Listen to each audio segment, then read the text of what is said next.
Hello everyone, and welcome back from the break. And for me, it was really interesting to follow the discussion with Nora and learning and talking more about the challenges.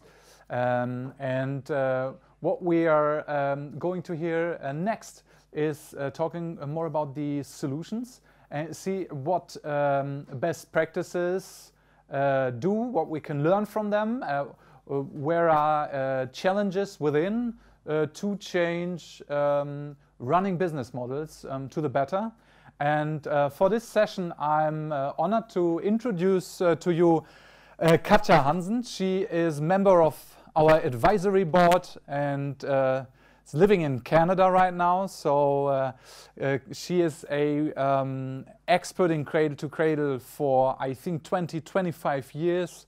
And we've been working together since we founded Cradle to Cradle NGO. She has always been a valuable source for insights on cradle to cradle product development and everything which has been going on around in cradle to cradle and circular economy. So welcome to you, my dear Katja. I'm very happy that you're with us, and I'd like to hand over the role of the moderation to you.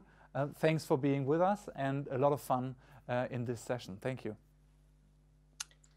Thank you very much, Tim. It's actually been more than 3 decades. I started in 1990, and with having 2021, I actually passed the 30th anniversary.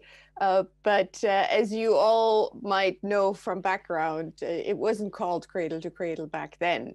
Anyway, that's a whole different story, but I have a very close and dear connection to what is generally called the Global South. And it is very important to me and dear to my heart to actually make sure that Cradle to Cradle branches, including the Global South, and not just the so-called industrialized countries. A lot of our Cradle to Cradle case stories, case histories, lighthouse projects are in the more industrialized countries. And yet when we talk about the textile supply chain, most of the textile fiber, of course, comes from the Global South. And so I'm especially proud to have 3 very accomplished speakers with me today, who I will introduce in sequence as they're listed on the program, who will, as Tim announced, tell us about their involvement and initiatives. They'll each speak for about 15 minutes, and we will have time for a question and answer session afterwards when we go into our panel discussion. So please write your questions into the chat. We will try to answer as many as possible, possibly cluster them in the sessions. And with that, and without further ado, let me introduce our very first speaker in this session, Mr. Aneel Kumar Ambavaram. Aneel is the founder and CEO of the Grameena Vikas Kendram Society for Rural Development, and he joins us from India. Aneel has a degree in agriculture and a master's in organic agriculture, and he's the founder of Reset, Regenerate the Environment, Society, and Economy through Textiles. It couldn't be a more apt name for Cradle to Cradle, Aneel. Please tell us more about this Reset program and how you're working to improve the living standards of small farmers in India. Welcome, Aneel. Thank you, Katja. Wonderful introduction. First of all, thank you, C2C NGO, for inviting me. It's really honor and pleasure to be with you. As Katja just said, we run a hybrid organization, especially social enterprise organization with an NGO and a private limited company, working together for rural development, especially sustainable community development models. And research is definitely very close to my heart. Katja, I don't see the presentation. How do we do this? I think you referred to the slide number. Okay, all right, thank you. So slide number 1, please. We all know, everyone in this room or in the sector, and we understand that we actually have a serious problem today.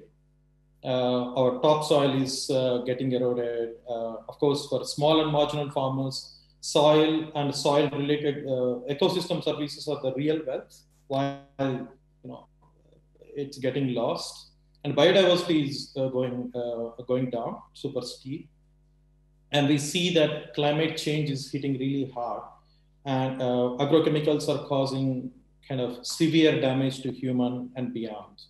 You might also have heard of the story, what is happening in my state, Andhra Pradesh, very recently, how people are actually, getting into a sudden attack of something that they didn't identify.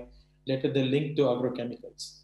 So in this context, working with small and marginal farmers to promote regenerative agriculture was definitely not an option for us. But I would say that I was once part of this problem. I was selling pesticides. I was extensively traveling across all the cotton villages in my region, promoting a lot of chemicals. That only gave me an opportunity to see beyond reading reports and everything. I could touch the truth. I could see how people are very vulnerable to pesticides exposure, and I just could not continue. Although my career was successful, I could not continue in the domain. Then I wanted to promote something different, alternative. I ended up with working with small farmers promoting sustainable agriculture. Of course, later I went to Wageningen to learn a little more about the global perspective and all. Next slide, please.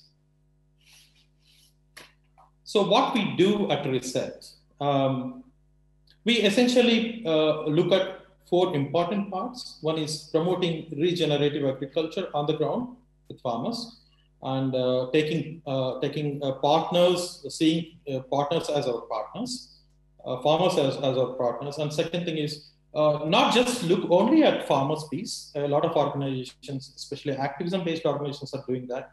But we thought we can bring a much broader holistic approach. So we started focusing on circularity up in the supply chain. And then we also look at other elements like co-creation and transparency in the supply chain. To go a little bit back and give you a kind of idea around what we do, we are promoting regenerative agriculture. That means we are actually providing seeds that are not GMOs and of course not treated with any chemicals. I think that is a very important part of the journey. Of course, we talk a lot about circularity up in the supply chain, but to us, it all starts with seed and then soils. So I remember myself even at one point going to farmers and promoting certain integrated pest management practices. That includes even deep summer plowing. So this time I had to look through a different perspective, and now we are trying to promote less tillage. We understand what exactly is happening there. And we are also promoting intercropping. Of course, cotton, some farmers in the region are actually growing even 5 to 7 crops. Majority of them are actually their own food crops though. And on top of that, they essentially make all the plant protection products out of the resources that they find either on the farm or in the neighborhood. And the beauty of the whole process is they all come together and work together and act like one family at village level. And I think that's something that I definitely like. Since we work with tribal farmers, they have certain practices that are very close to the regenerative principles. For example, when they are actually sowing, they all come together and they work together. And also when they handle their cattle, they use cattle and grazing in a way that is in line absolutely with regenerative principles. On top of that, we are also promoting a different kind of approach to cotton cultivation, that is we try to say, okay, look, this is the cotton, beautiful cotton that we are producing, and see there is something else. Sometimes we take the t-shirts that we make out of their cotton and make them part of the whole journey. Make them feel proud about what they are doing. So among all these things, I would definitely confess that promoting low tillage or no tillage is still challenging for us. I don't say that we are doing perfectly, but we see a great deal of difference in the region, because these farmers who see the benefits of regenerative agriculture are acting as ambassadors of the whole movement. Of course, being tribal region, it's also definitely advantageous. So when I look at it, I think I step back and look at it, we are definitely inspired by Dr. Michael Brownwatt, who says less bad is not good enough. And in the beginning, this whole initiative was started like promoting organic, studied organic and promoting organic. We thought maybe we need to step a little beyond organic and see how we can be part of this restorative process. So regenerative agriculture, and also we are not stopping there. We are taking care of circularity in the supply chain. That means we are processing, and we are also taking care of manufacturing. We don't do on our own, but we have our partners to get it done. And while we do these processes, we look through the lens of circularity, what kind of processes, what kind of materials actually that are going into our products. And we look at the entire supply chain, and from the standpoint of a basic fact that cotton is inherently biodegradable, how best we can take care of this cotton in a way that can safely, get back into the soil. That's how we try to approach it. But on top of that, we are also promoting transparency. We think transparency is very, very important in the supply chains, which is leaving a great opportunity for us, to have self-regulation. And we talk about social, ecological exploitation, but I think transparency can help us to avoid this. But I remember my conversation with Katja, like working only at one point, or working at only one segment of the supply chain may not give us the kind of impact. That's why we just step back and try to see where we can do our interventions in a good way. Next slide, please. If I look at our activities, we are essentially promoting regenerative agriculture, yes, but on top of that, we see that regenerative agriculture or circularity, all these things that go hand in hand.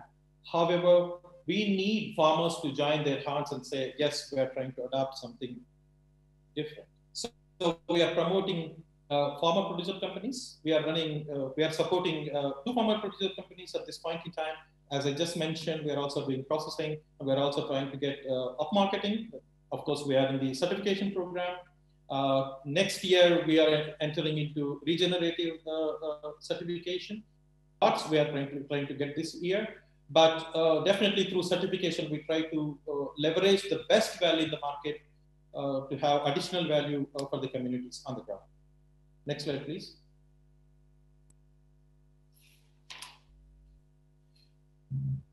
If I look at the target farmers, which I call them as our partners, they are tribal farmers. There are nearly 15 tribal groups in the region where we are working. The district we implement this project is called Vijayanagaram, at the northern part of Andhra Pradesh, down south. And these farmers are basically, chronically exploited by middlemen, all these pesticide dealers, and they're majorly illiterate. So we try to go there and try to work with them and make them as partners and give them a kind of option to see whether. And I'm very glad that a lot of farmers are coming forward and joining the movement. But what I can say here is they are essentially small hamlets with 20 to 30 households. That also gives good opportunity for us to promote, isolation and integrity of the organic integrity of the product. So they also have they are victims of very bad poverty cycles, and many of them, even today, 70% of them are actually living with less than $2 a day. Next slide, please. So you can see in this picture, Katja, I think is the right slide. You can see this is the picture where you can see animals. It's part of Eastern Ghats. It's close to Odisha and Andhra Pradesh border. It's a beautiful place. I'm sure you will love it.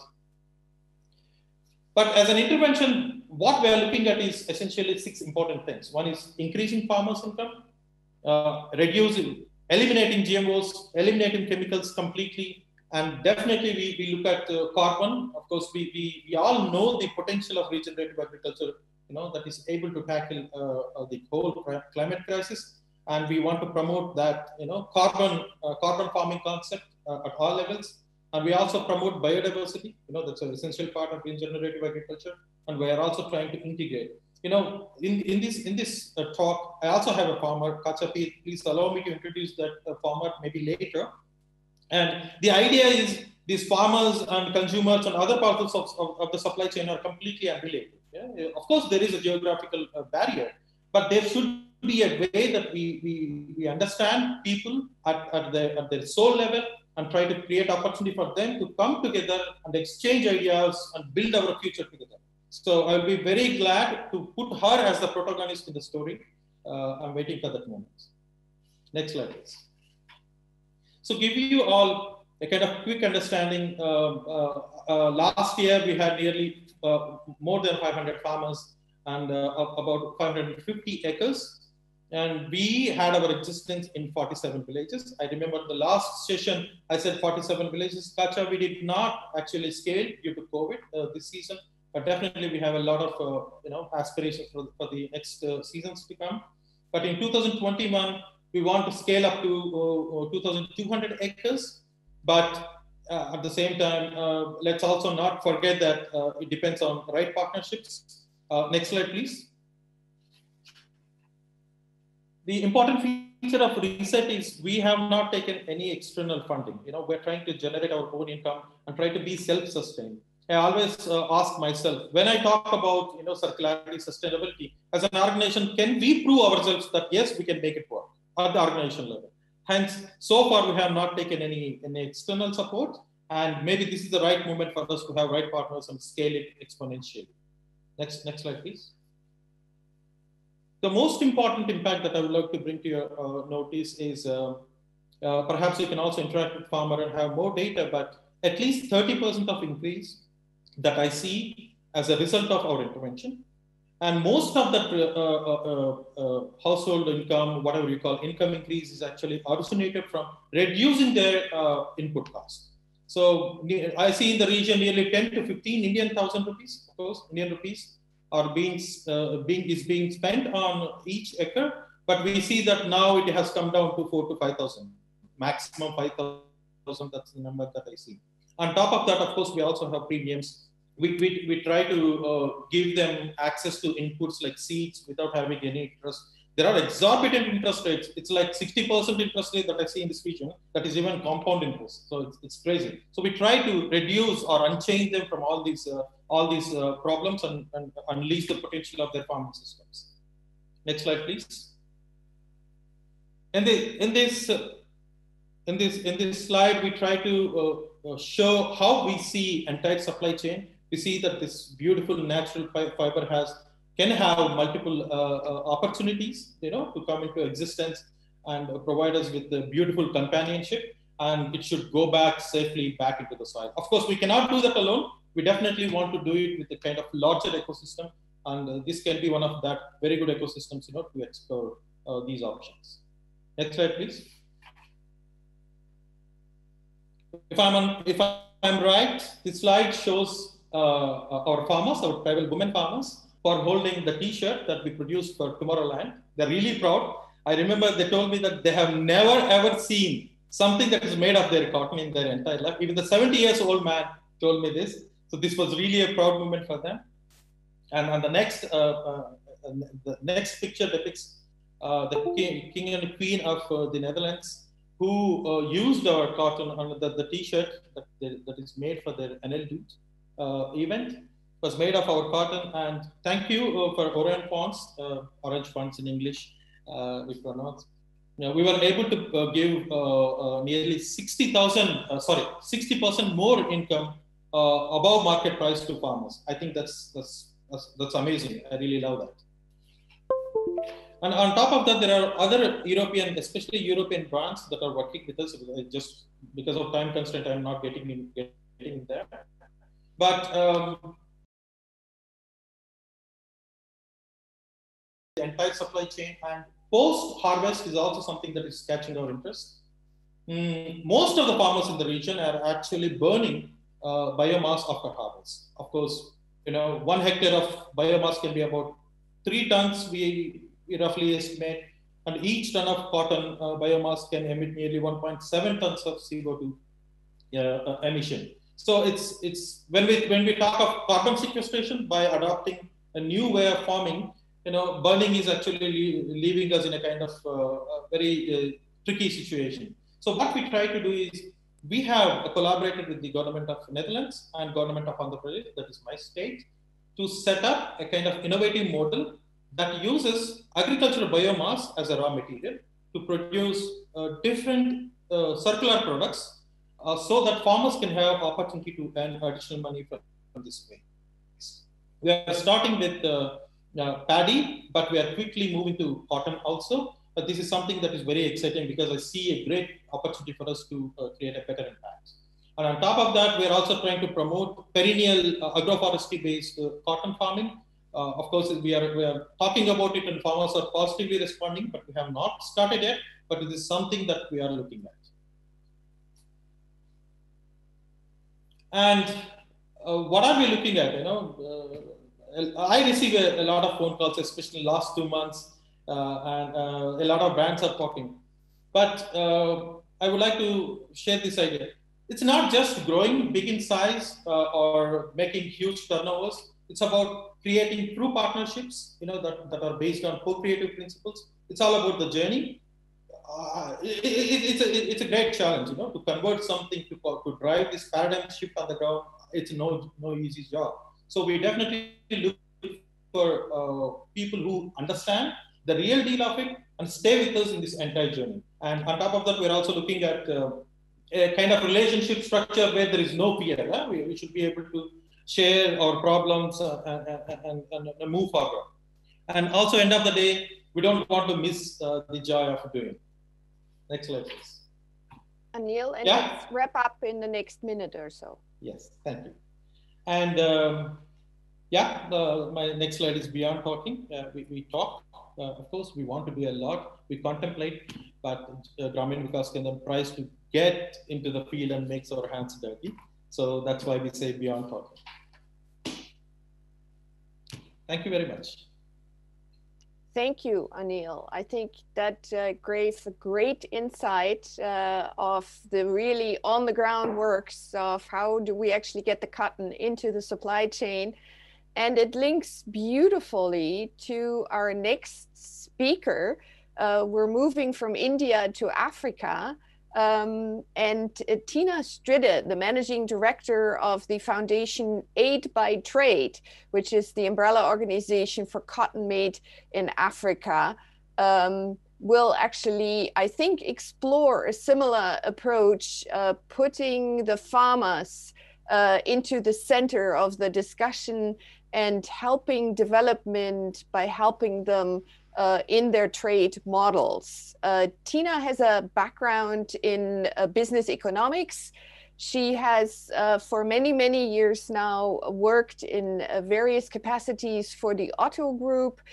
She started as a senior advisor, but then became managing director of Atacora, which was the predecessor of the Aid by Trade Foundation, of which she has been the managing director since 2015. Tina, it's a great pleasure to have you, and I look forward to you telling us a bit more about cotton made in Africa. Welcome. Thank you, Katja. Thank you to have me on the summit and listen a little bit about African cotton and cotton made in Africa. I have the same challenge like my speaker just before me. I don't see the slides, so I kind of navigate a bit in the dark, but I think that's okay. Tina, please use your slide presentation on your computer and then just refer to the slide number. Yeah, and perfect. it will come up, and you can see it up in the upper. I can see it now. Yeah, now. I can see it now. It's okay. I can do it.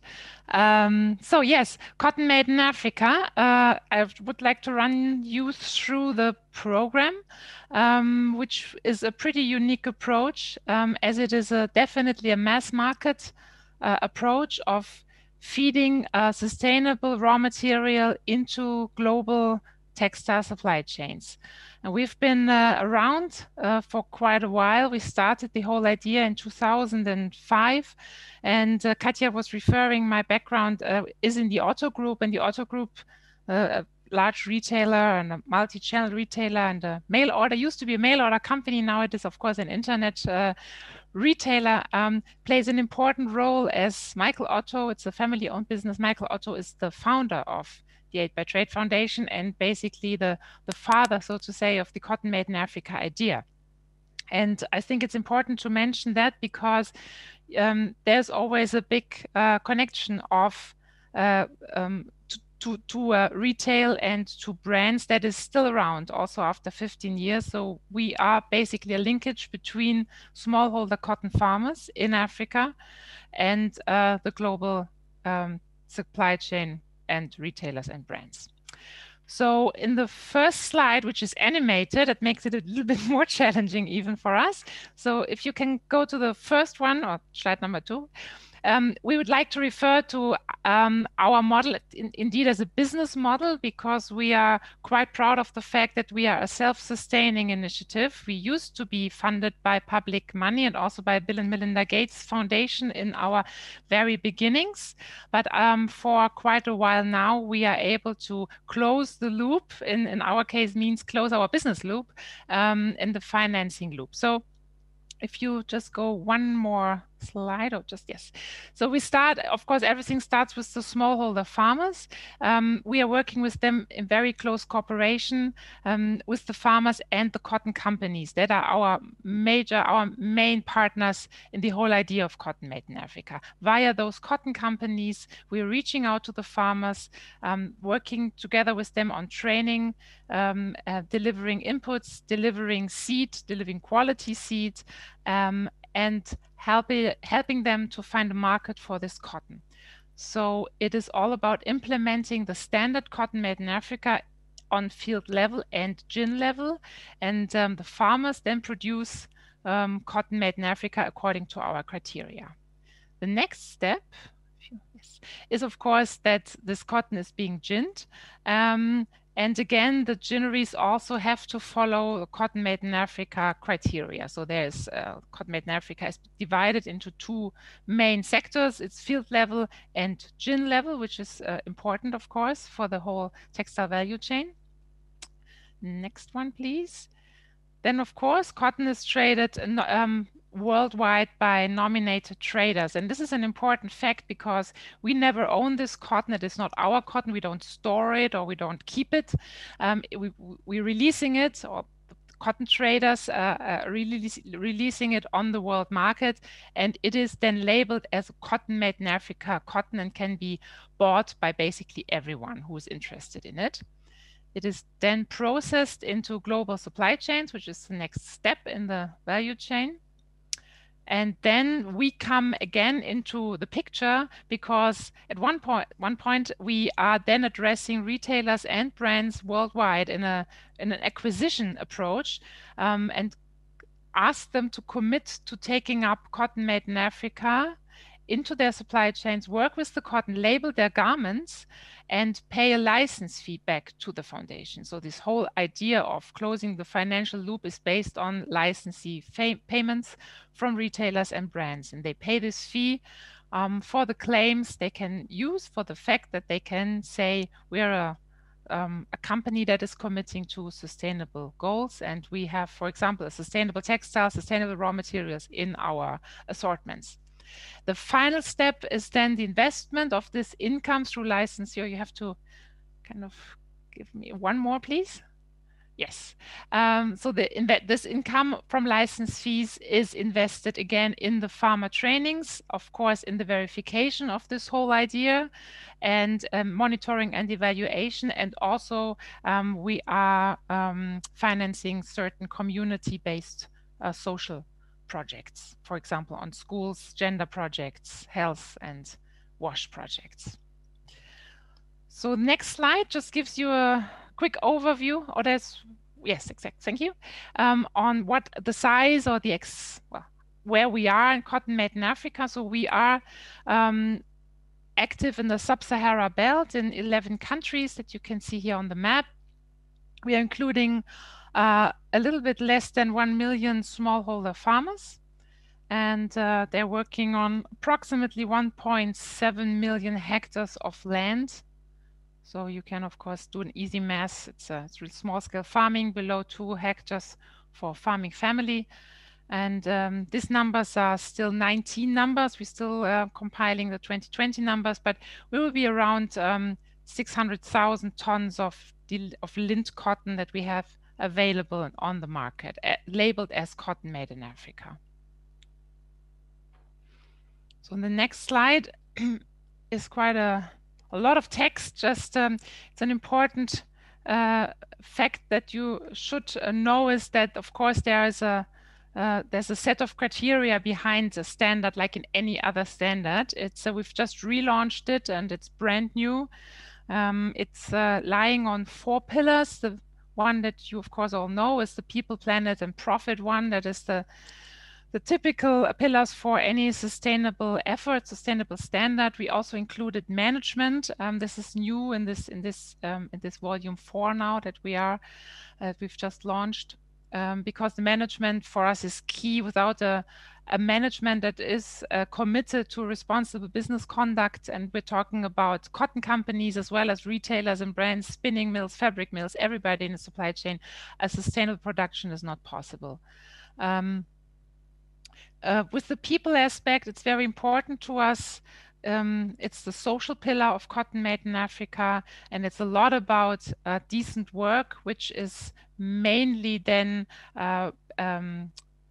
a pillar that is being worked at the ginning mill level, because in this we are only working with small-scale farmers where there is no employed worker, so it's just family farms. When we're talking about family farms, of course, we have to talk about child labor and the whole issue around that, which is of course not allowed in cotton made in Africa. So we are applying all ILO conventions, doing a lot of awareness raising work in the trainings around child labor issues, and also around all kinds of gender issues. So we are promoting women as farmers, women that also sign contracts to put women in a position where they're financially independent and having their own money to help drive a sustainable development and prosperity for their families. Now, the planet pillar, cotton made in Africa, is also special. We are a hybrid standard. We are producing organic cotton in to a smaller extent. The larger extent is what we call sustainable cotton, where farmers can use a certain set of pesticides.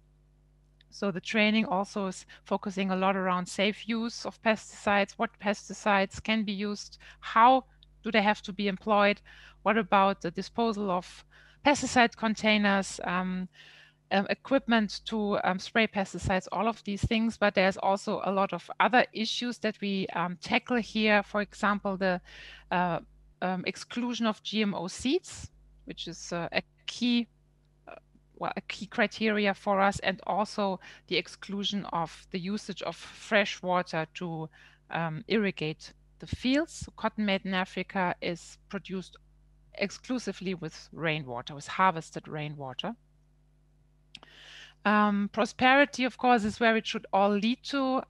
Besides the protection of the environment, our ultimate goal is to help the farmers help themselves out of poverty trap and to have a better livelihood, out of their own means. It's explicitly not charity what we do. It's about setting up trade relations between farmers and the global textile world. It's about improving farming techniques, introducing new techniques, efficient techniques that are sustainable, and also giving them a better yield on a very small patch of land. That's something we always have to keep in mind. 5 minutes, Tina? Yes, next slide, please. Let me quickly touch on the training content, which is not new to everyone that is familiar with agriculture and tropical agriculture and farming. So we focus a lot on soil health and soil fertility. As we know, a good soil is the basis for everything else. Also something that is very important to us is the basic business skills. We call it farmer business schools. We try to teach the farmers to look at themselves as entrepreneurs, to do their own planning, to look at their farm as a little enterprise that they run together with their family or on their own, and make clever and wise business decisions. So I think that's good for this one. Of course, there's a lot of more to farming techniques, but I don't think I have to go into detail with that. Just a little bit more on our verification on the next slide. So cotton made in Africa, of course, is independently verified by third-party companies. It's an annual audit. And in year 1, we're looking at the field. In year 2, we're looking at the ginning mill, and the whole process is starting with a self-assessment that needs to be handed in every year by the cotton companies, looking at all of their contracted farmers. Next slide, please. Cotton made in Africa doesn't stop at the farm gate, but also goes beyond that, not in terms of auditing, but in terms of helping to connect the dots further up the supply chain. So this map shows you where in the world cotton made in Africa cotton is being processed, which are not all, but a lot of major sourcing markets. And we are having a network of approximately 200 to 250 spinning mills and fabric mills all over the world that are registered with CMIA and have committed to a certain responsible business conduct. Next slide, you see just a selection of our retailers and brands. You can see that's big brands, large retailers, also smaller ones. It's a good mix, very European-centered still, but certainly something we are working on. And with that slide, I'm already coming to the end. Thank you very much for listening in. Thank you. Thank you very much, Tina. I think that was a nice compliment information to the set of Indian perspectives. And I very much look forward to our discussion. And I want to remind everyone in the audience to type in your questions. Let us know what you want to focus on in the panel discussion so that we don't just talk amongst ourselves, but you're included in this discussion as well. So what do you want us to focus on? We could just talk forever, but maybe you have questions as well. And with that, I would like to come to our last speaker in this round of introductions. And it's a nice progression because now we're actually looking at a textile manufacturing example. Mr. Mansoor Bilal is the Vice President, Marketing, Research and Innovation of Soorty Enterprises in Pakistan.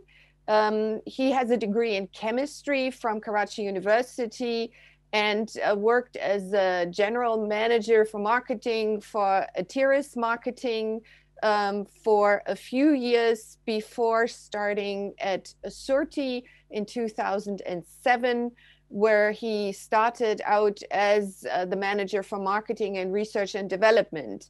Mr. Bilal is now responsible for brand and corporate identity and strategic business planning, and he's taken the company a long way. So Mansoor, welcome, and I'm very happy to hear what you've done with Soorty as a vertically integrated denim manufacturer. Thank you so much, very much, Katja. And first of all, I mean, it's really, really encouraging to see, to listen by fellow speakers that how the sustainability and cradle-to-cradle approach has been in practice. So thank you for inviting us here. And I think it's the right platform for us as a textile manufacturer coming from the fashion industry to put our point of view and effort that how we are trying to put, let's say, little effort from our side.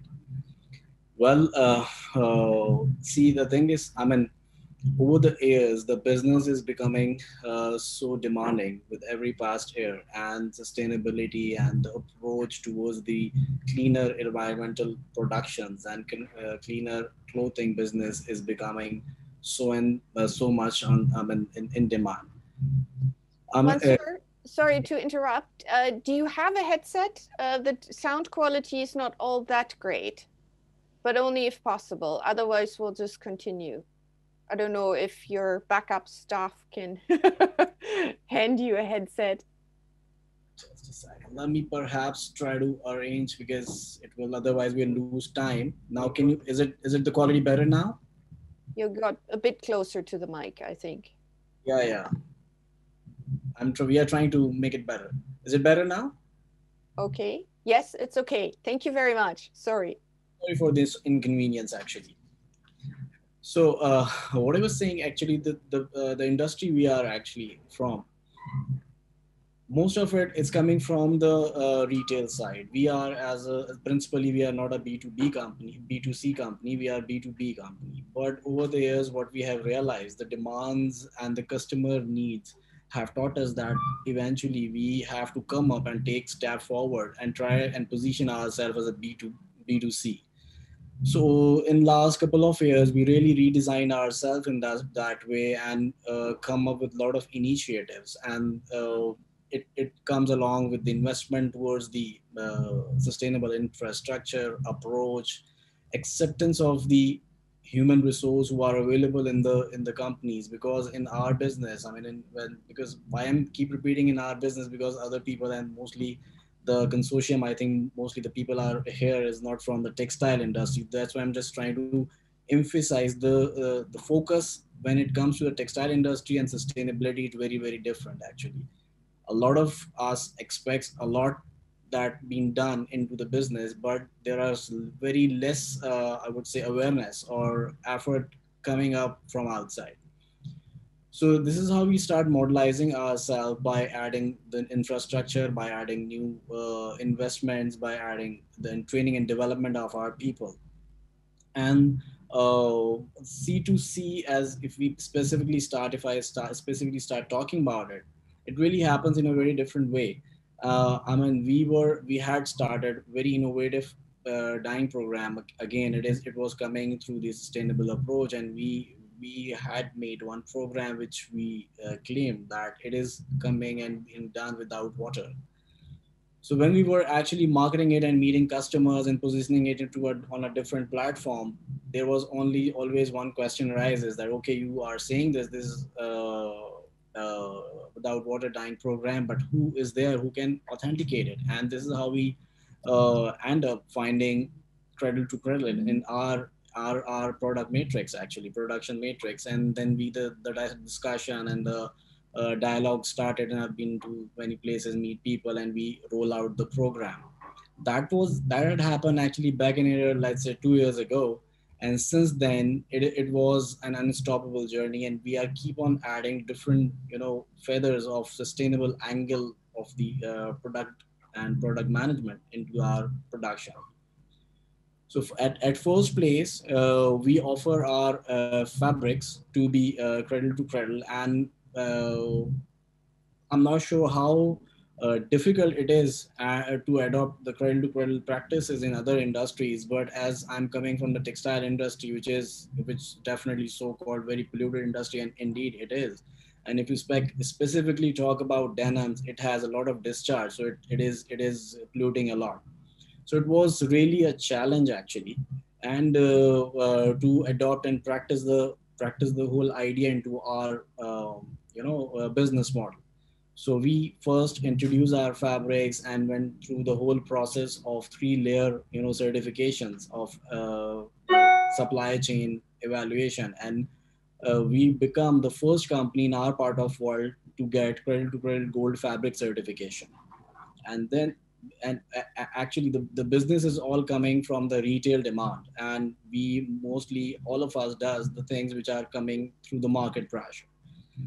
When we pushed this idea to our customer, they were really, keen to buy that. But since we are a vertical company, people were expecting from us that we will come up with more, sustainable solution, which could offer them more comprehensive footprint of sustainability. And we thought, oh yeah, that's something we are perhaps missing. And then we initiate the idea to put the whole practice of C2C into our garment manufacturing.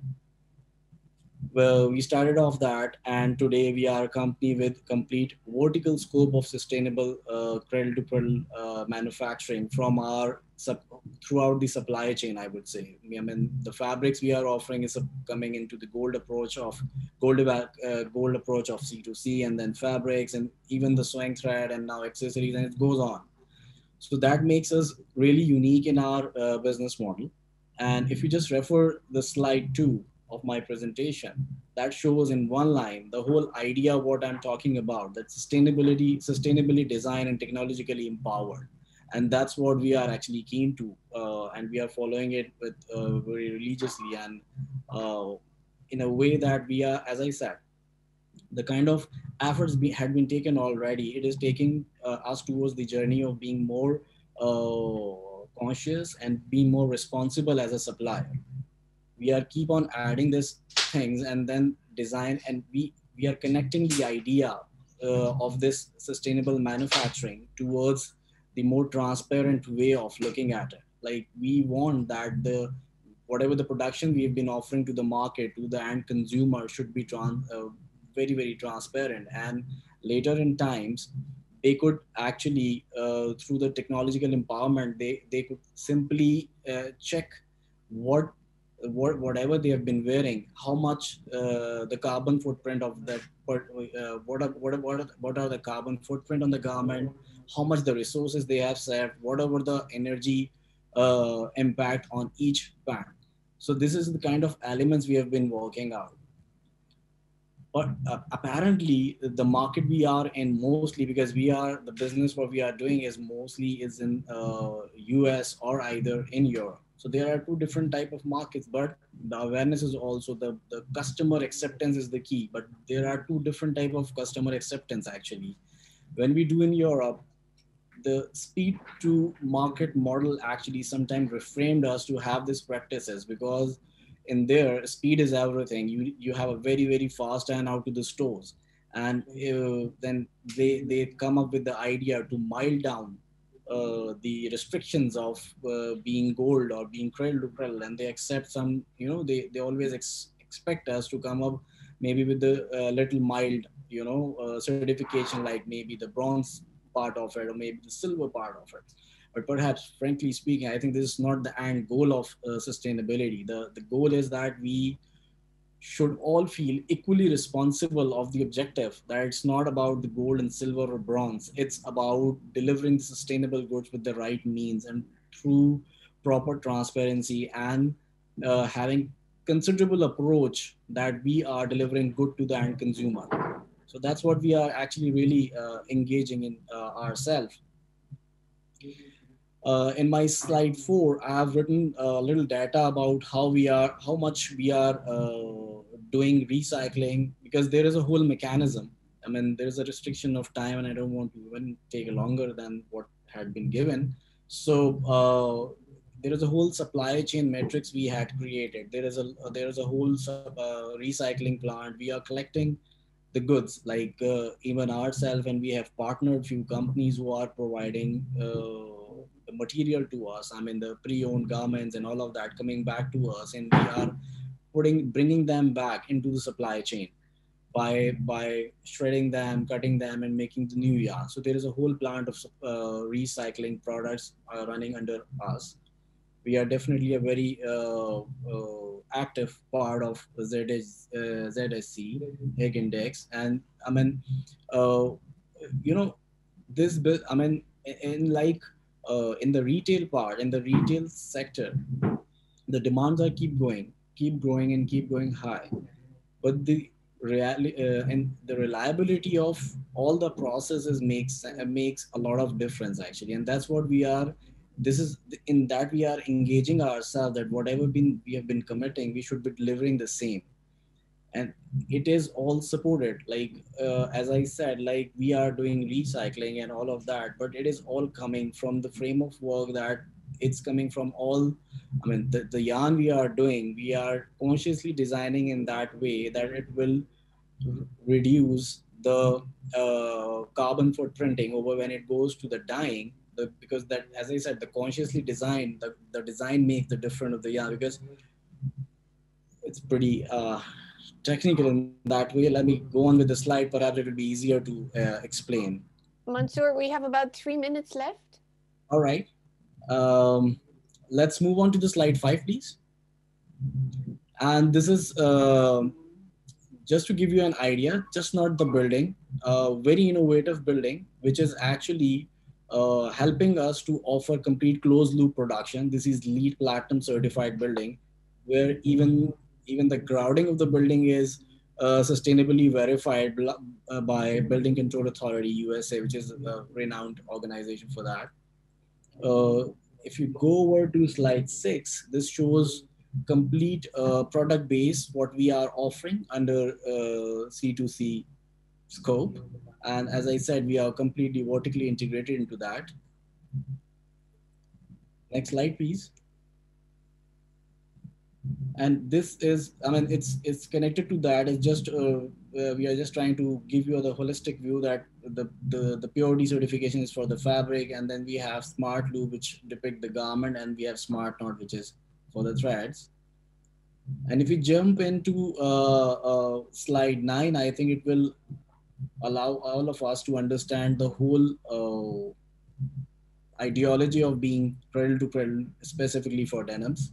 It shows all the fundamentals, that what type of savings we have been doing, what raw material we have used here. So, and the aggregated saving of water, I mean, chemicals, COD, and everything is written there. So it is really, you know, bringing a lot of impact into the whole environmental impact of the manufacturing. In slide 10, this was our first ever attempt with the C2C production of denim fabrics, and we depict the whole, and we market the whole garment into the 3D empowerment of the technology, and offering 3D. I mean, it was like the virtual thing, just to show that if you are being sustainable and you are offering such a material which is completely hazardous and completely, I mean, environmental friendly, and this is how we can depict the whole idea. So it was digitally designed C2C garment for the industry. That's what we did in the past. And I would like to, I mean, it's better we jump on the slide 12, so we could save a little time here. So we are now, as I said, the complete vertically integrated cradle-to-cradle company is offering the whole solution, and it's empowered by the infrastructure, or as I said, like as I try to explain you, that the whole fabric manufacturing, from the garments and even the sewing material, finishes, everything goes into the same scope. So yeah, so I think I'm done. Thank you very much, Mansoor. And I know that your colleague is actually going to join us now for the panel. So I say goodbye to you, and thank you very much for introducing Soorty, and congratulations on the great work that I think you've spent quite a bit of personal effort pushing forward in the company. So great initiative, and continue on the journey. Success. Thank you so very much. As I said, once again, thank you so very much for having us and giving us time to explain ourselves and our initiative. And we are just trying our part to be a part of this fraternity as a textile industry. We are putting our effort and trying to make this world better from our part. Thank you so very much. Thank you. Much success.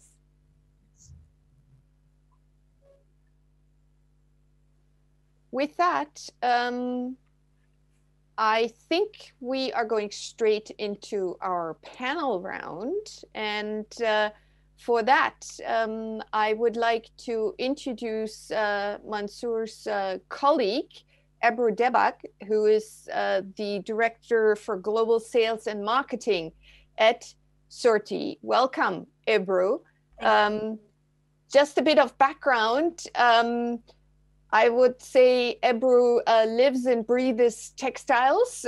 That's basically what she's done for the past many decades. She has an educational background in textile science and engineering from Istanbul Technical University. And let me calculate, almost 20 years or longer even than that, more than 20 years, worked for Ata Anadolu, which is a large Turkish denim manufacturer. Then basically, as you can imagine, started as a trainee and then built up sales and marketing and basically doubled sales. Good for you, Ebru.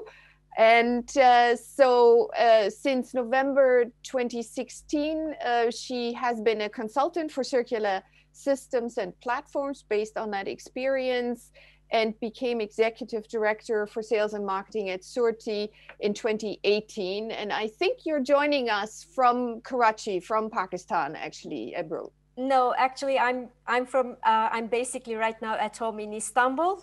Okay. And yeah, that's where I'm joining you from. Perfect. From sunny day in Istanbul. Well, beautiful, beautiful, very nice.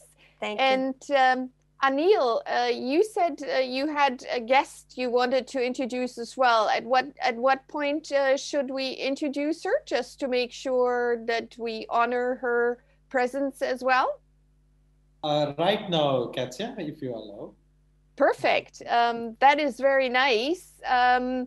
I did get the name somewhere, but sorry, I put it down in the wrong place. So if you would introduce your guest, I'm very happy to actually have the on-the-ground farmer in our session as well.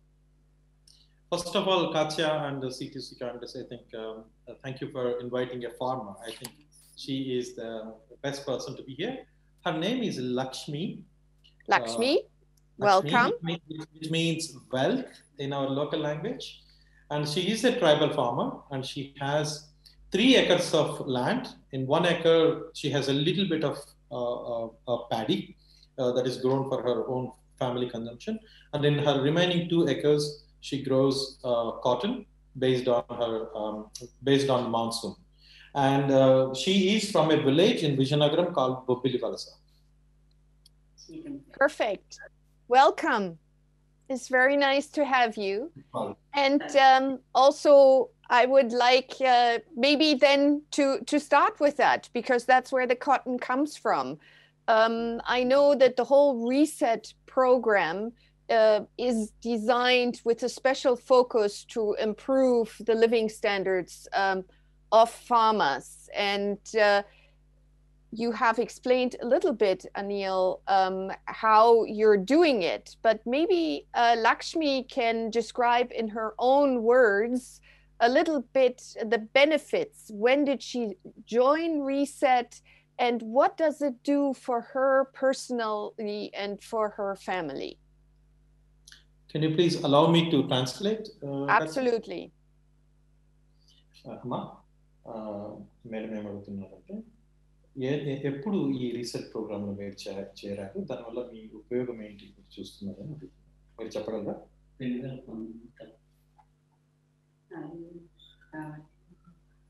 పర్లేదు చెప్పండి.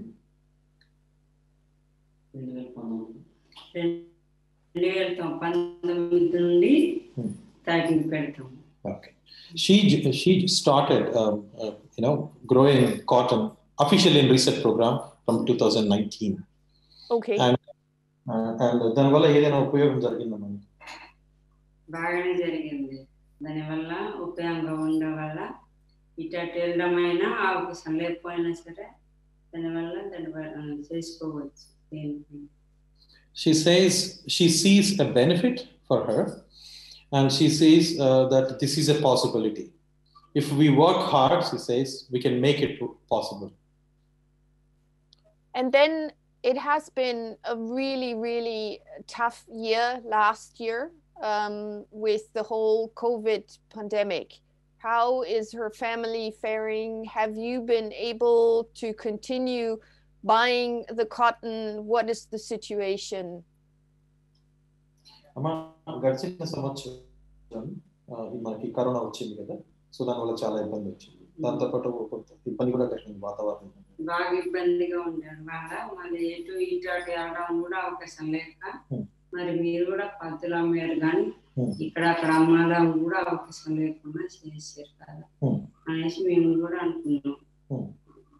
She says it was really difficult for her and for her family because she had to move a lot, within the village and to her field, and that was restricted and it was directly affecting her livelihood.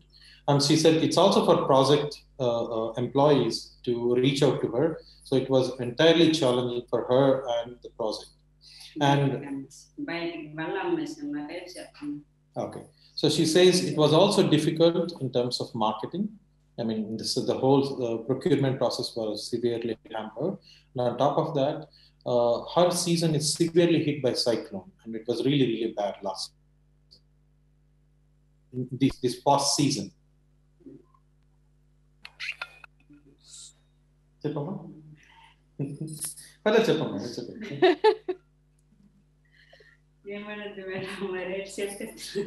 She says, my apologies if I'm not speaking well. You're speaking very well through Aneel for sure, and we thank you very much for sharing that personal insight into growing cotton in India. So thank you. చాలా బాగా మాట్లాడుతున్నారు. ఈ రకంగా ఈ మంచి పద్ధతిలో పత్తి పండించడంలో మీరు భాగమైనందుకు భారతదేశం నుంచి మా అందరి తరపు నుంచి కృతజ్ఞతలు. అది కొంత సాయం చేస్తే ఇటు ఏదైనా సేవం చేస్తాం కదా, సాయం చేయండి చేస్తాం. She says if I have support I can do better and achieve bigger. Very good. So very good, Emma. Let's look a little bit, Aneel, maybe you can add a little bit.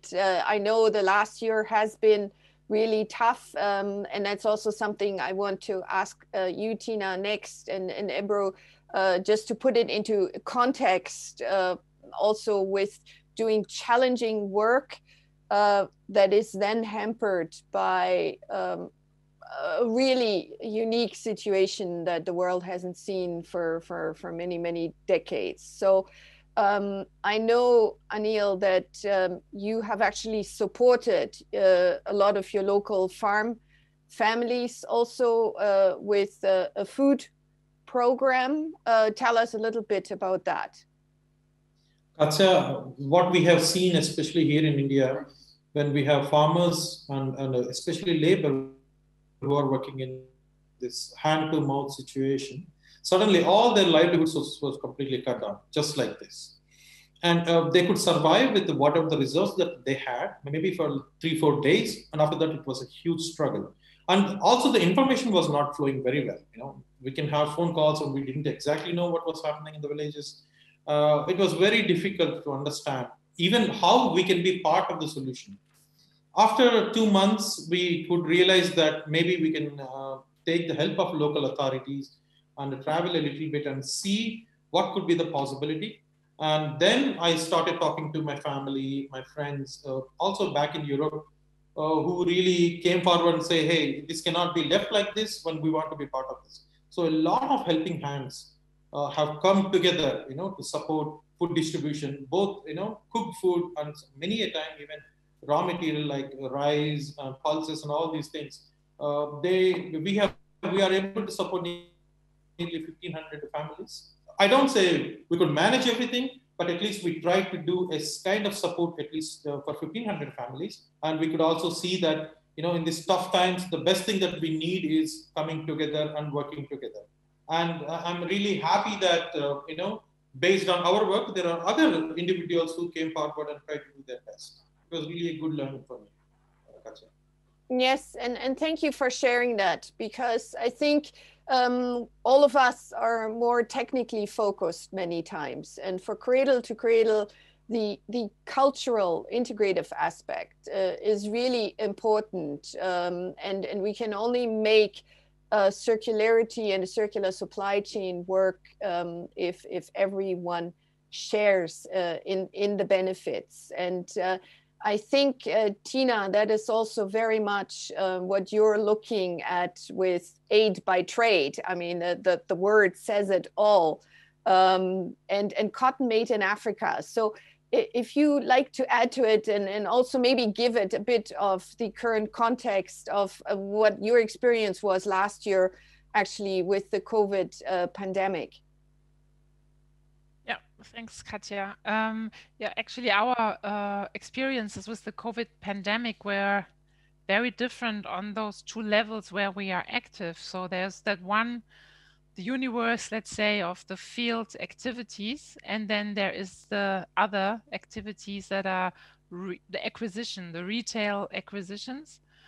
And while on field level, it was, I can share a lot of the experiences that Aneel has shared and Lakshmi, that it was very difficult and still is very difficult, not only for the farmers to, so to say, to move around, but also to for the verification bodies to actually go to the to conduct audits, which was not still is not possible in many regions, where they can just not go to the regions, or where we stopped the audit process because we did not want to bring in any danger or bring the farmer into a dangerous situation, as they were safe in a way in a very remote place, and we did not want auditors to go and see them.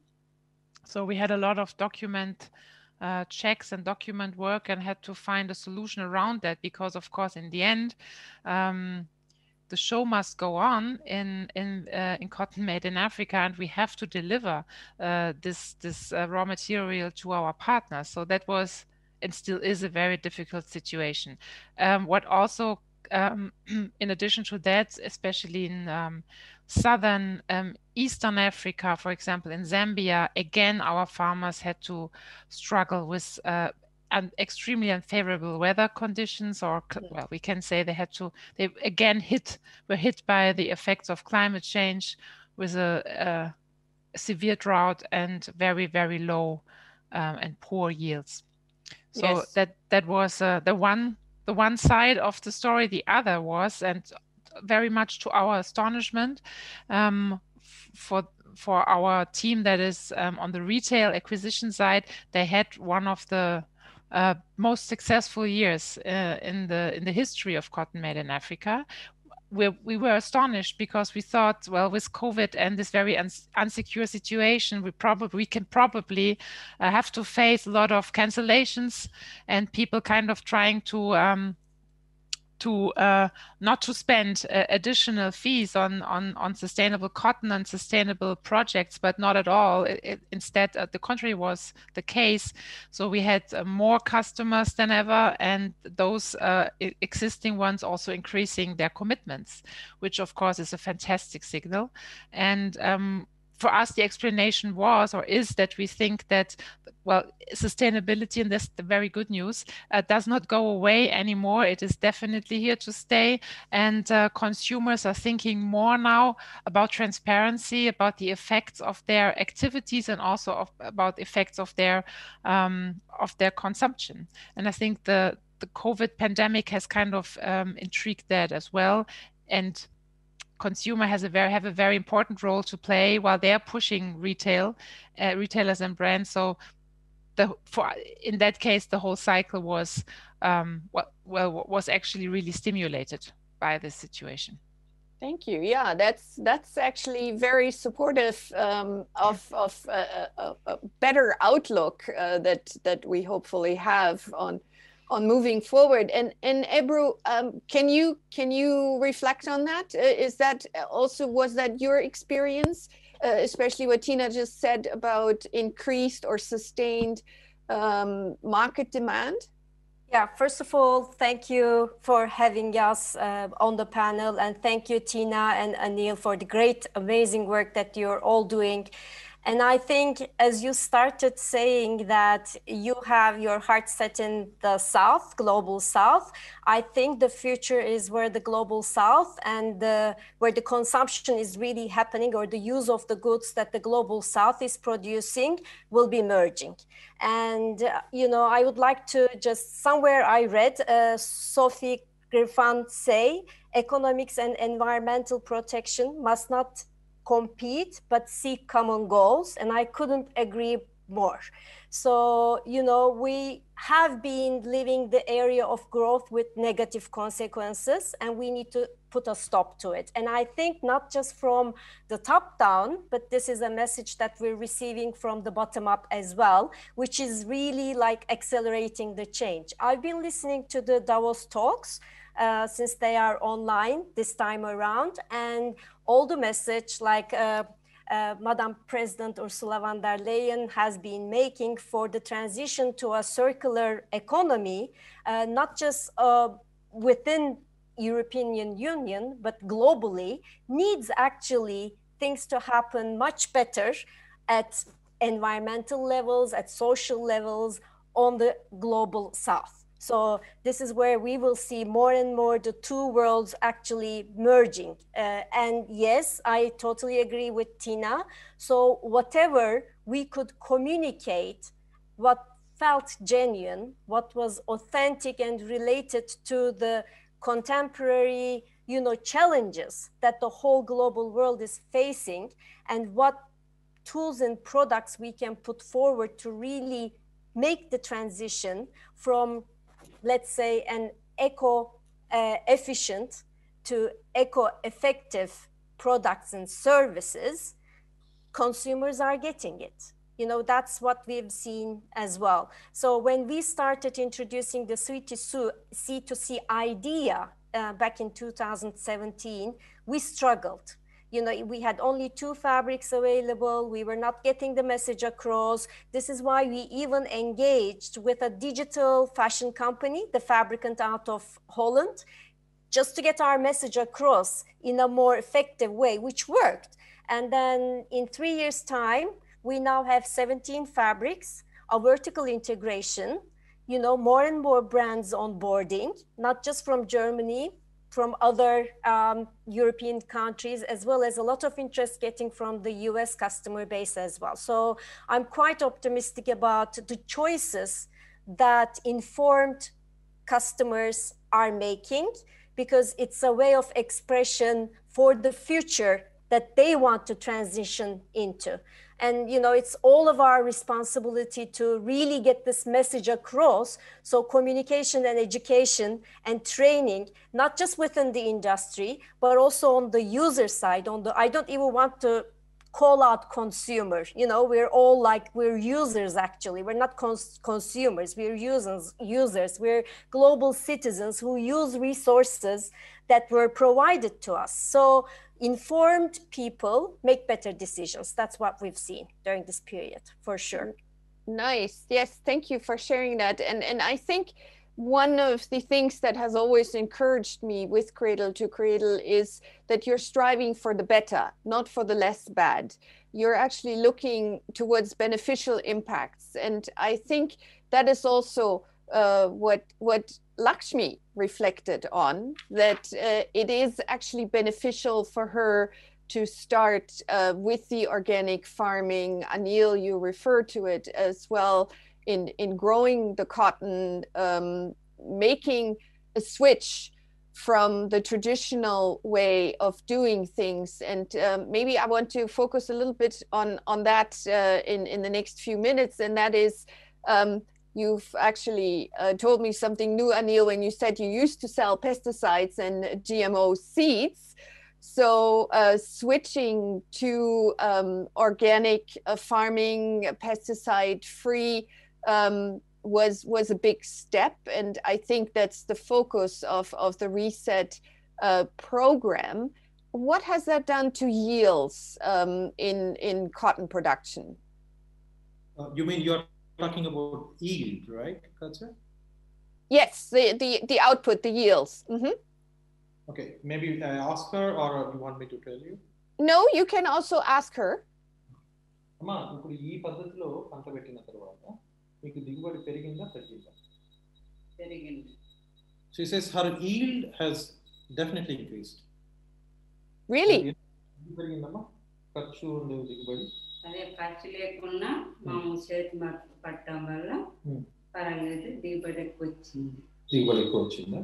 She says both her investment, cost of cultivation has come down, and also she could see with, you know, when she compares with her counterparts, she definitely sees she has a better yield. But Katja, I also see the difference since she comes from this forest ecosystem, you know, the tribal villages. There is really good conditions, conducive conditions. If we adopt regenerative agriculture, you know, the results are quite visible and quick. But if we do the same, maybe in plains, perhaps we don't see that quick results. However, she's very fortunate to be in that tribal forest ecosystem, and she could immediately see that benefit. Perfect. But throughout your farming community, Aneel, you can definitely also see that farmers react positively to the change in the management system, the education that you're giving them. They're benefiting it, and I think one of the main points you pointed out was the reduction in production costs. Katja, if I say it's going really smooth and perfect, I'm lying. That's not true. It's very challenging. Mm-hmm. It's definitely challenging because, you know, these small farmers, they get everything out of that one single crop. You know, it depends on monsoon. Things can go wrong, you know, in terms of weather patterns anytime. Market can go wrong. Anything can go wrong, you know. Then while they're dealing with that, you know, one crop, we go and ask them to change something. You know, they get into very big fear. What we see when we approach a new farmer is first emotion is fear. What if? Can you guarantee me, you know? So that's exactly why we try to go and sit with them, talk to them, try to engage with them as much as possible before we get into the nitty-gritty of regenerative agriculture. Once they trust us, then they can trust what we are talking about. You know, that's how it works, at least in these villages. And when we go to farmers and we try to show them this is possible, as I said, we started with a very few farmers and few villages in the beginning. And as they see, to them, it's seeing is believing. And today, of course, a large part of farmers have already converted in these small villages, but there are also a few farmers who actually went back to conventional agriculture because they were thinking this is too laborious. You know, they can simply take a tractor and spray pesticide, it's easy, right? This is a different ballgame. So definitely a few farmers, luckily a few only, have converted back, but majority of the farmers can see benefit. I would say more than 75% farmers are very happy with this program. That's it.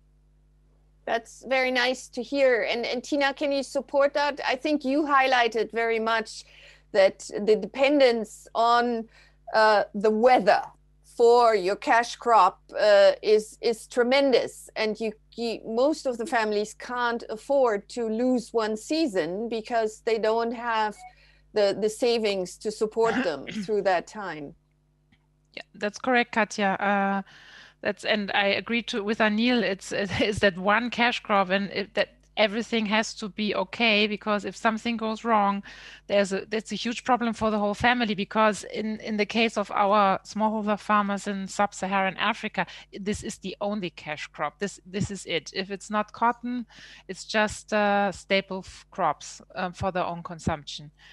And So, and we are still talking about situations where families are experiencing hungry seasons, which means you know the old yield is gone and new yield is not there yet, so there is not enough food. So that's a very severe situation, and but same good experiences. Of course, we have a huge number of farmers. 900,000 farmers, so there is more movement, but there are many farmers that have been in the program for a very long time, and we are also very loyal to those countries where we start working. We are not moving out of the countries only for very good or for very severe reasons. For example, if genetically modified cotton seeds would be introduced on a large scale, which has happened in one of our countries, but this country also has gone back to conventional seeds, which then again allowed us to re-enter it. Yes, and the seeing is believing part is also the same in our part of the world. So this is why we operate through the lead farming system, where we have farmers that among their peers show them how it could work, how the effects on the farm are. I mean, it's a common practice that we also use, and that is working, of course, very well. For us, we have, as I've mentioned it shortly in the presentation, but I have a presentation only on the role of women farmers, of female farmers, and the effect they have on communities. And it's nice that Aneel's guest is a female farmer, so we really promote and encourage them to also get together in groups and farm together as a group, as a cooperative. And often also these, especially women groups, have a very positive, a best practice effect, and they are leaders or can be leaders in their community, because their fields look very good. The yields they have achieved are extremely favorable, and they attract a lot of interest also from their male peers, so from the male community members, which gives them again a very good, let's say not reputation, but they have got a great standing within their community, which is a very good effect. Yes, and building trust. I think we see that. Ebru, in a minute, I want to get to building trust in the supply chain, which I think is an important issue. But before I do that, Tina, I wanted to ask you, because that was one of the questions we got from the audience. You, of course, have organic cotton and conventional cotton grown according to sustainability standards. And you said that it was possible to grow that with a few pesticides. How is that possible? What other land management practices do you introduce to allow for reducing pesticides? And then also, are you planning to increase the yield of organic cotton compared to conventional cotton? Yeah, in the question of pesticides, there is a lot of, well, I've also mentioned it briefly, there is a lot of training around the whole pesticide issue. And there are lists that are just behind the standard where what is excluded in the standard. So that is, and it's open, can be looked at for everyone who is interested. What is a very important topic for us at the moment is not only the introduction, because it has been introduced, but the spreading the word about biological pesticides, not only for the sake, of the environment, but also very much for something that Lakshmi has already mentioned, is that it helps farmers save a lot of money, of course, as inputs are quite expensive. And we have experimented and have made extremely good experiences with, for example, solanum fruits and other biological pesticides that can be gained from plants that are naturally growing around the fields of the cotton farmers. We're also working with molasses traps, which is a very simple but effective tool to fight a special pest on the cotton fields. And that has been that idea of molasses traps, for example. I mean, you can see these little yellow containers. It's very simple to see where it is being applied and where not, has really spread across the countries where we are working, which is great. And there is still a lot of suspicion we have to overcome. Again, it's about, you have to protect this crop. It is very valuable. Nothing can go wrong. There is a lot of trust that needs to be built around the fact that you also can rely on the effectiveness of biopesticides. And it's not all about calendar spraying. We in Cotton Made in Africa also work with the mechanisms of threshold spraying. So it's a lot about knowing more about the kind of pests you have on your field. It asks more labor. It asks the farmer to go on his field more often, to have a look at it on his field, and to be knowledgeable about the kind of pests he sees. We have a simple system of counting pests on a certain patch of land, and then to see if you're over the threshold or not. You also count beneficiaries. So this is something that we are working on with our in the farmer trainings. And about the biological or the bio cotton made in Africa organic, it's called, our biological cotton. Yes, we are looking at expanding it. It has been around for a long time, and it has been a hard one to sell. We had it basically sitting in the shelves for a while, and it was not of a big interest. But this has changed tremendously just within the last seasons, I would say. Mm-hmm. And yes, we are already, as we speak, starting or onboarding a new farmer group in northern Zambia that will start farming organic cotton, and we are looking to further places and further regions also in Western Africa to continue that. That's nice, and shows that the supply network, of course, also feeds back into the production and what you can then actually sell. I think that the important thing about the pesticide and soil management is that from a cradle-to-cradle perspective, it supports soil health, and most importantly, the health of the workers, because we all know that pesticide exposure or fertilizer exposure, mineral fertilizer exposure, has health effects as well. And we could dwell on that a bit more, but I do want to get to Ebru as well. Trustworthiness in the supply chain, Ebru. And the question that Mansoor didn't address is, where do you source your cotton from, and how does that impact your production process? Yeah.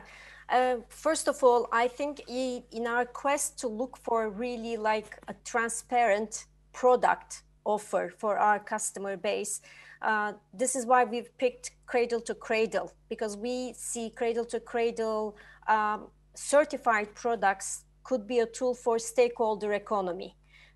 Because, you know, I mean, we have many kind of certifications within the textile industry that the whole supply chain is engaging with. But I think Cradle to Cradle provides a holistic approach, because it just brings in the, you know, life cycle analysis into question as well, and the design perspective into question as well. So this was a huge learning curve for us to engage with the Cradle to Cradle product design, I would say. And we, of course, started with the raw materials.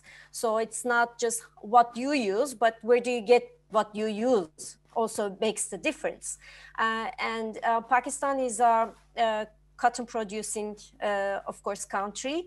And we do source out of Pakistan, as well as a couple of other countries as well.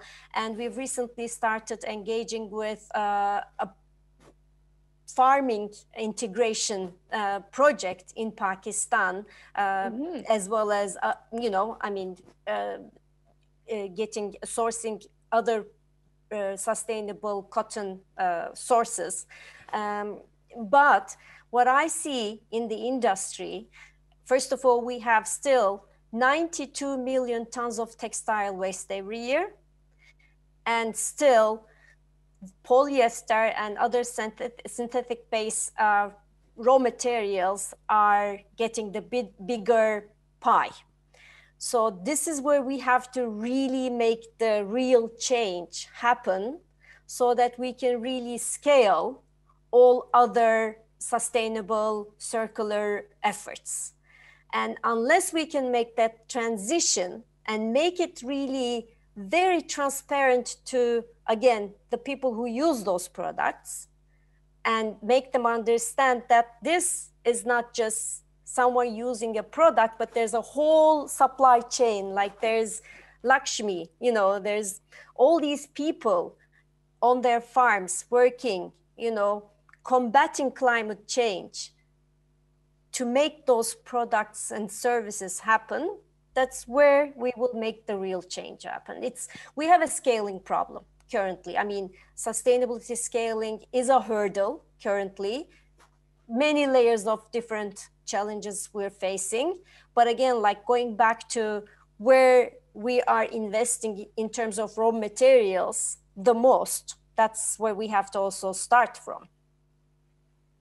That's a very good point, and we could certainly have a whole session on that, because obviously from a cradle to cradle perspective, we can define textiles for the biosphere, and you're all representing cotton, but we can also define textiles for the technosphere. It's just when we mix them that it becomes a big challenge. Yes, and it does. I think even with a lot of scaling up, it will be challenging to actually dress the world in cotton. So we do need alternatives for sure. And maybe also to the audience, that is something we could discuss in the breakout session that is planned in just a few minutes. And before we go there, I would like to give each of you the opportunity to have a closing word. Tell me what your wish and hope is. And again, we'll start with Lakshmi. If you could ask her that, and then Aneel add to it for the reset program. And then I'll get to you, Tina and Ebru.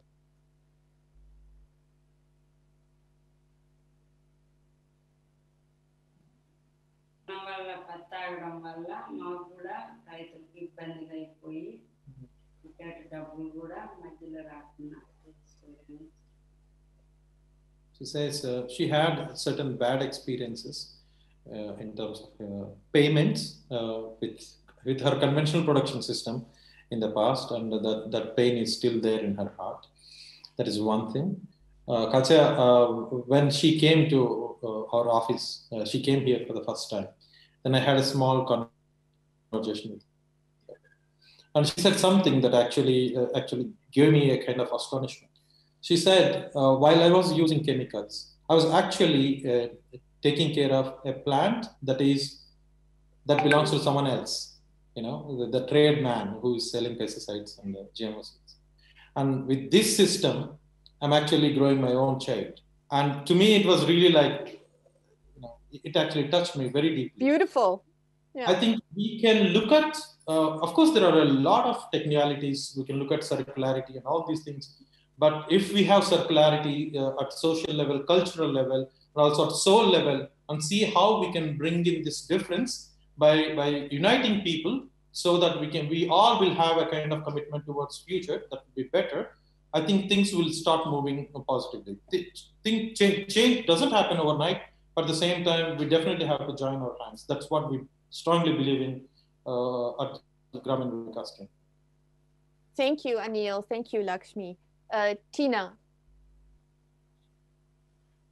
Famous wish. Well, I wish that we find where climate change is really, as I said, hitting hard our farmer base, and we are not so much talking about climate mitigation, but more in our training efforts, but on to really adaptation to that. My wish is that we will succeed in this, and that we will be able to offer a future to our farmers in that region that are hit so hard, and that this